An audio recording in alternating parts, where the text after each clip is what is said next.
Barcelona is on the brink of a Champions League victory this season, led by a manager who took over at the start of the campaign. But here's what's surprising. This isn't the first time we've seen a new manager step in and deliver the ultimate European glory.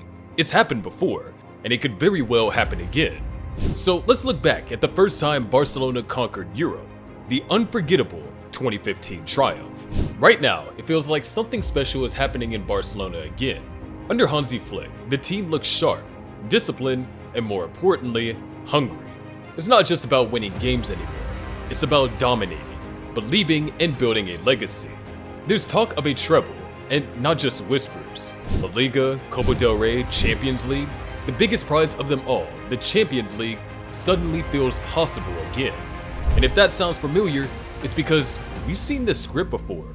Back in 2014, another manager stepped in with all eyes watching, Luis Enrique.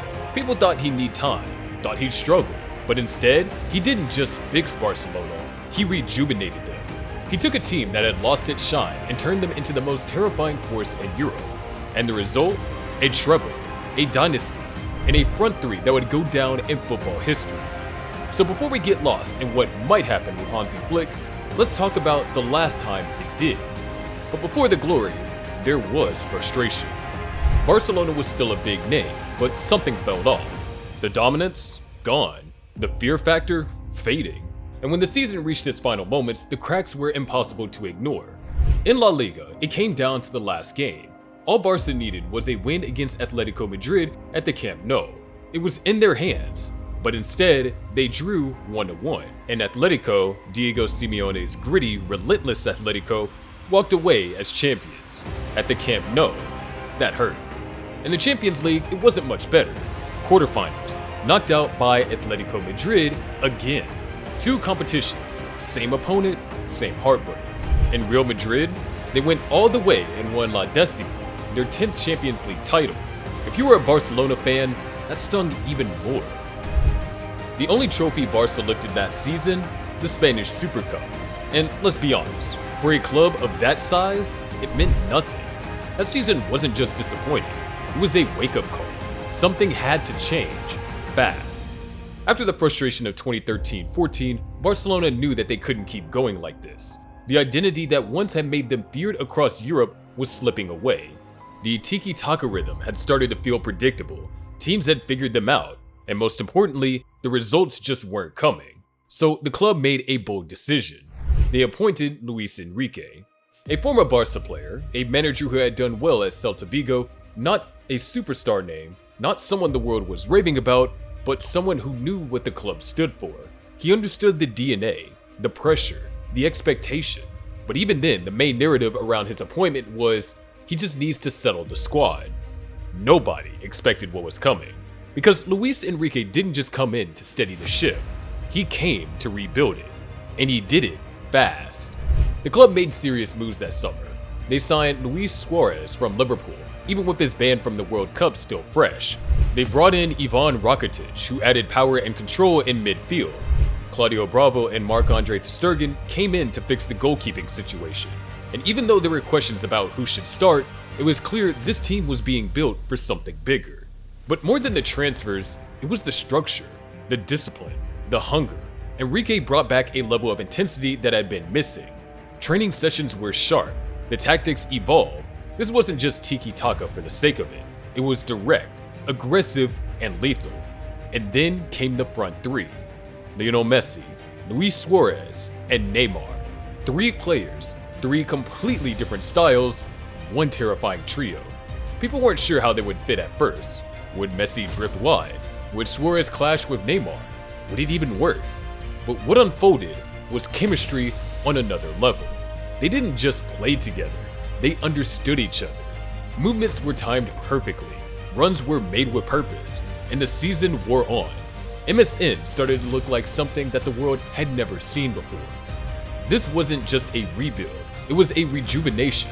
Luis Enrique didn't just make Barcelona better, he made them dominant, ruthless, balanced, confident. And suddenly, a team that had fallen apart the season before started looking like the best in Europe again. But while the league and the Copa del Rey were massive, there was one trophy everyone in Barcelona had their eyes on: the Champions League. And it wasn't just about winning it was about reminding the world of who they were, especially after Real Madrid lifted it the year before. This was about reclaiming that European crown, and in the background, Real Madrid had their trio, Bale, Benzema, Cristiano, the BBC. They had already won the Champions League with them, and now it was time for Barcelona's front three, MSN, to prove they can do the same. They didn't want to match it, they wanted to surpass it, and with Enrique at the helm, they were ready to do just that. Barcelona's path to the Champions League final in 2015 wasn't just about winning games, it was about making a statement. From the moment the group stages began, you could sense that something was building. They were drawn into Group F alongside PSG, Ajax, and Apoel. It wasn't the easiest draw, and they did stumble once, losing away to Paris Saint-Germain early on. But that loss did something to the team. It snapped them into focus. From there, they didn't just get results, they dominated. Messi, Neymar, Suárez started to click more and more with each match. The group ended with Barça on top, and the knockouts were waiting. Their first real test came in round of 16, when they were drawn against Manchester City. At that time, City had big ambitions. They wanted to be a European giant, and this was supposed to be their big step forward. But Barcelona had other plans. In the first leg at the Etihad, Luis Suárez took over. He scored 2 goals, both classic Suárez finishes, instinctive, sharp, and full of fight. He wanted to prove that all that noise around his World Cup ban meant nothing anymore. Barcelona won 2-1 in England, and while Aguero managed to pull back one for City, it was clear who the better side was. The second leg at Camp Nou only confirmed it. City had a penalty that could have shifted the momentum, but Ter Stegen saved it. Messi didn't score that night, but he was dazzling. Every touch, every dribble, it was vintage Messi. Ivan Rakitic scored the winner, and Barcelona cruised through 3-1 on aggregate. It was businesslike, controlled, and clinical. Then came the quarterfinal against PSG, a team they had already faced twice in the group stage, but this time, it wasn't close. In Paris, Neymar opened the scoring, calm and composed, before Luis Suárez did what he had started to make a habit of, taking defenders on and finishing with pure aggression. He scored twice, and both goals involved him going straight at David Luiz, nutmegging him and making him look completely out of place. The first leg ended 3-1 in Barcelona's favor, and it felt like that tie was over before the second leg even began. But they still showed up at the Camp Nou like it was 0-0. Neymar scored twice in the first half, and that was it. Game over, 5-1 on aggregate. Total control. The amazing part? All 5 goals in that tie came from MSN. It wasn't just a great front three on paper, they were showing it on the pitch, delivering when it mattered the most. And then came the biggest test, the semi-final against Bayern Munich. Not just any Bayern, but a Bayern side coached by Pep Guardiola. That was the storyline. Pep returning to face his old team, now trying to stop the very club he had once turned into a dynasty. A lot of people thought Bayern could pull it off, but what happened at the Camp Nou was something else entirely. For most of the first leg, it was tight. Bayern defended well, Neuer made saves, and the game was locked at 0-0. But then, in the final 15 minutes, Messi happened. He scored the first, a hard, low shot to the near post that even Neuer couldn't get to. 1 minute he was quiet, the next he had turned the game. And then he scored again, not just any goal. And that second one, that was art. He dribbled past Boateng, who hit the ground, then chipped Neuer like it was nothing. The stadium erupted. You didn't even need to be a Barcelona fan to appreciate what just happened. That goal was everywhere within minutes. It was already legendary. Neymar added a third in stoppage time, and Barcelona walked off with a 3-0 lead. The second leg in Munich was chaotic, but it didn't matter. Bayern scored, but Neymar responded with 2 goals that buried the tie. Even though the game ended 3-2 in Bayern's favor, it was meaningless. Barcelona was already through. They had done it against one of the best sides in Europe. Over 2 legs, MSN had done it again. Messi had delivered brilliance, Neymar was scoring for fun, and Suárez had played his role perfectly. But by the time they reached the finals, no one could deny it. Barcelona wasn't just back, they were in full control. They had beaten the English runner-ups, they had dismantled the French champions, and they had taken out the Bundesliga giants led by their former coach. Every round felt like a statement. Every knockout game felt like MSN was proving something, not just to the world, but to themselves. They weren't just trying to match what Real Madrid's BBC had done. they were trying to surpass it. And now, the final hurdle was Juventus. It all came down to one game in Berlin. Juventus's road to the final was no joke either. They weren't just passengers in the story. They earned their place in that final every step of the way. And for a team that hadn't been Champions League final since 2003, this was massive. Under Massimiliano Allegri, Juventus looked like a team that had rediscovered its identity, solid at the back, disciplined in midfield, and dangerous up front.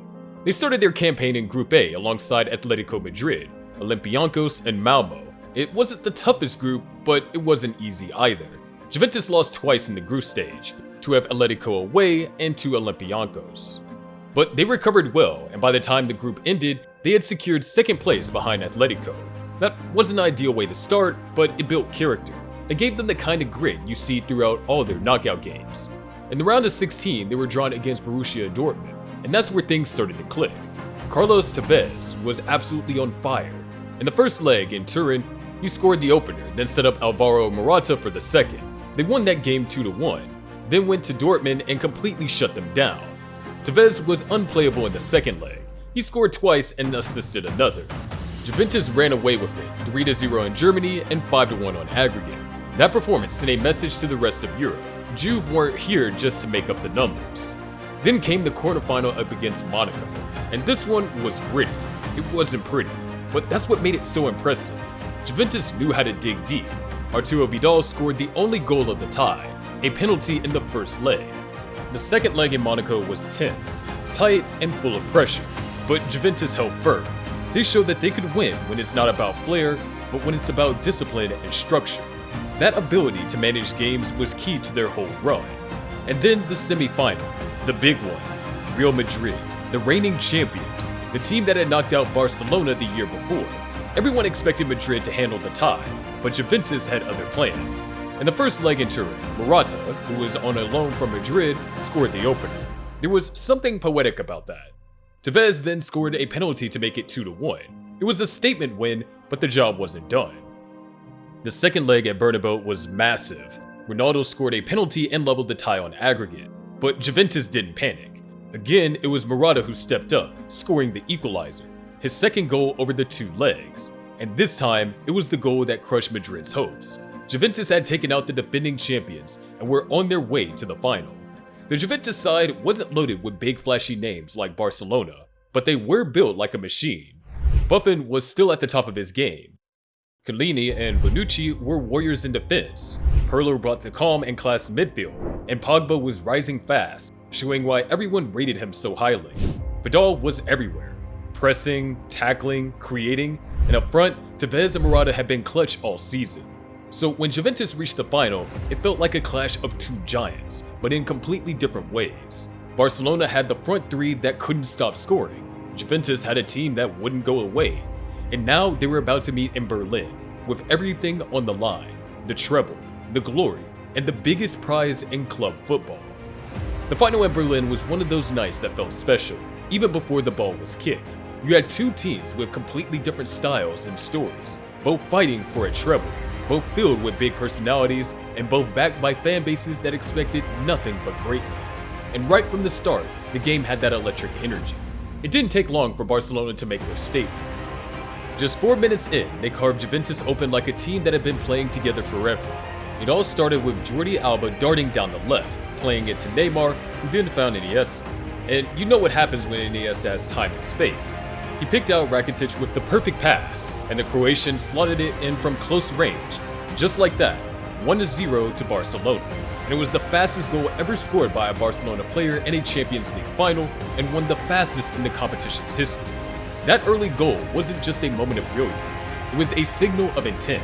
Barcelona wasn't just here to feel out the game, they were here to dominate. After that, the game settled into a rhythm. Juventus didn't panic. They had moments of their own and tried to wrestle some control. Vidal picked up the yellow early for a foul on Busquets, and it felt like he was walking a tightrope for the rest of the first half. But despite the tension, Barcelona still looked like the sharper side. Every time they moved forward with Messi, Suárez, and Neymar, it looked dangerous. But at halftime, it stayed 1-0. You knew this final wasn't going to end quietly. And sure enough, 10 minutes into the second half, Juventus found their way back. It started with a clever flick from Marquisio to Lichtsteiner on the right, who pulled it back for Tevez. Ter Stegen made the initial save from Tevez's shot, but Morata, always alert, was there to tuck in for the rebound. 1-1, Juventus were level, and for a brief moment, momentum started to shift. You could see that belief in their players, that sense of maybe this was going to be their night. But then came the moment that turned the game on its head. In the 67th minute, Messi stepped up. He cut in from the right and let fly with one of those classic low-driven shots. Buffon, who had already pulled off a few incredible saves, managed to stop it, but he couldn't hold it. And Suárez, being the predator that he is, pounced on the rebound to make it 2-1. Barcelona was back in front, and you could just feel that this team wasn't going to let it slip. A few minutes later, Barcelona thought they had their third. Alba whipped in a cross. Neymar rose highest and powered it into the net, but it was ruled out because the ball had come off his hand. Frustrating, but Barcelona didn't let that slow them down. They kept their shape, controlled the tempo, and continued to press when they needed to. As the game reached its final stages, it started to feel emotional. Iniesta, the heartbeat of the team, came off and handed the captain's armband to Xavi. This was Xavi's final appearance for Barcelona, his 767th. A legend walking off into the sunset on the biggest stage with another trophy within reach. Juventus threw on Llorente, Pereira, and Coman to try and spark a comeback, but nothing was clicking for them at that point. Barcelona made a few more changes too. Suárez limped off and Pedro came on, and then in the final minute of added time, it all came together one last time. Juventus had pushed everyone forward from a free kick, but Barcelona cleared it, and suddenly they were on the break. Pedro drove forward and found Neymar, who stayed calm and buried it. 3-1, game over. It was the perfect way to end it, a full circle moment. MSN getting involved, Messi with the shot for the second, Suárez with the goal, and Neymar with the final touch. That night in Berlin wasn't just about winning the Champions League. It was about showing the world that this Barcelona team had reached a new level, a team that had bounced back from heartbreak, found the right leader in Luis Enrique, and delivered one of the greatest seasons in club history. The treble was theirs, and so was the legacy. So now, with Hansi Flick at the helm, the question is simple. Can history repeat itself? Can he guide Barcelona to another treble, just like Luis Enrique did in 2015? The signs are promising. The belief is back. And if there's one thing that this club has always shown, is that when the pieces fit, magic can happen. But what do you think? Can he take them to the treble? Do let me know in the comments, and don't forget to subscribe to the channel. Thank you.